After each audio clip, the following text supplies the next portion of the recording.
Hi, it's Lindsay from Remax. Thanks for tuning into another segment of my Friday morning coffee. This is my opportunity every week to take a look at Oshawa, Whitby, and Clarington and give you a little bit of a heads up on what's happening out there. I guess this is more of a positive message more than anything. And it was stimulated by an article I read in the Globe today, and it was called The Ultimate House Flip. Now, it's about a property that just sold for $17.5 million in Toronto. And they went through and they looked at the history of the property, which is fascinating because in the last 3 or 4 years, we've had a really tumultuous market. We've been up, we've been down. A lot of people are saying that real estate's not a good investment. We've been doom and glooming, worrying about what's happening in the US might happen up here. But anyways, this is interesting. So the couple bought this house for $13.5 million 3 years ago. They in turn invested $5 million in renovating it, which shocks me because I'm from Oshawa.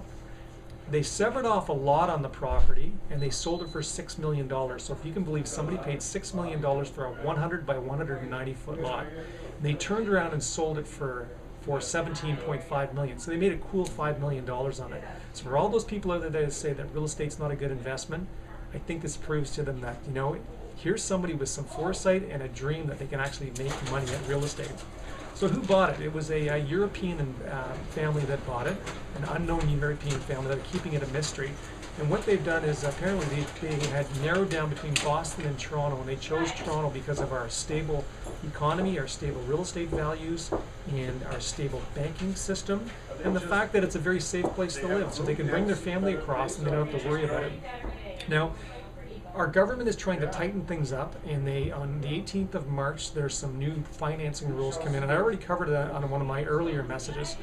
But I received an offer on one of my listings from an agent today who said they wanted to get it done before the 18th of March so they could get them in before these rules take place. So obviously he's created some fear in the mind of his buyer that this is something that really needs to be acted on.